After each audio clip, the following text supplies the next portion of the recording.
Are we recording yet? Are we recording yet?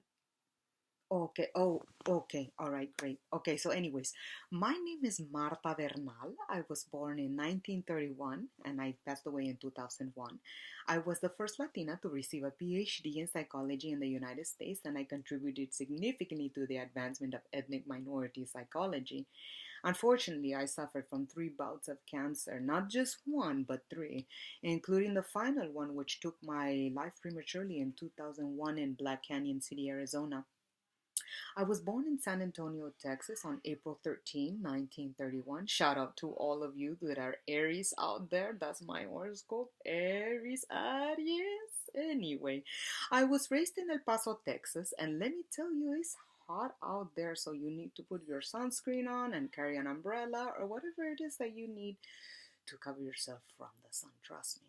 My parents, Alicia and Enrique de Bernal, immigrated from Mexico as young adults, and I winded up earning my doctoral degree in clinical psychology from Indiana University, Bloomington, in 1962. And I appreciate and love my parents dearly because they gave me the opportunity to do that.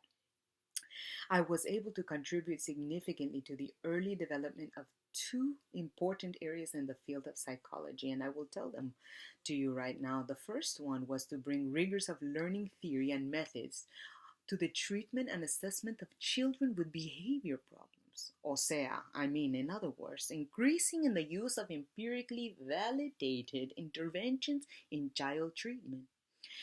The second, through both my scholarship and professional activities, helped to advance in multicultural psychology, one that recognizes the importance of diversity in training, recruitment, and research. I applied my interests, energies, and abilities in ways that proved invaluable to helping change paradigms within the structure of the APA, the American Psychological Association, because you know they're very tough. In an obituary published in the American Psychologist, Steve Lopez, I'm sure you know him, he's such a comedian, he described me by saying she was passionate about her ideas, she spoke out effectively against injustice, she maintained high standards of scholarship and professionalism, she demonstrated much compassion for fellow human beings, and she had considerable energy. Gracias mucho, Steven, por tus palabras tan bonitas, for your nice words. And during the early 70s, I dedicated myself to the goal of ensuring that students of color had the opportunity to receive graduate training, as many of you are receiving right now, thanks to me. I applied much of the research to increase the status of ethnic minority recruitment, retention, and training. My social action research was designed to focus attention on the dearth of ethnic minority psychologists and to recommend steps for addressing that problem. I've always been a revolutionary. I also documented the low numbers of minority graduate students and faculty members in psychology departments throughout the United States, as well as the importance of ethnic minority curricula and implemented strategies to include the presence of ethnic minority students because, as it is, we are still having that problem. While I was at the University of Denver and Arizona State University, I received numerous National Research Service Awards from NIMH and other foundations to study the training of clinical psychologists for work with ethnic minority populations. And at Arizona State University, I helped sponsor an annual ethnic identity symposium for several years. I would go every year without fail.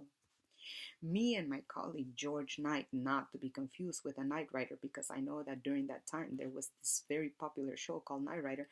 Along with graduate and undergraduate students, we worked to develop methodology for measuring ethnic identity, collected normative data, and studied the developmental course of ethnic identity and its correlation in Mexican American children.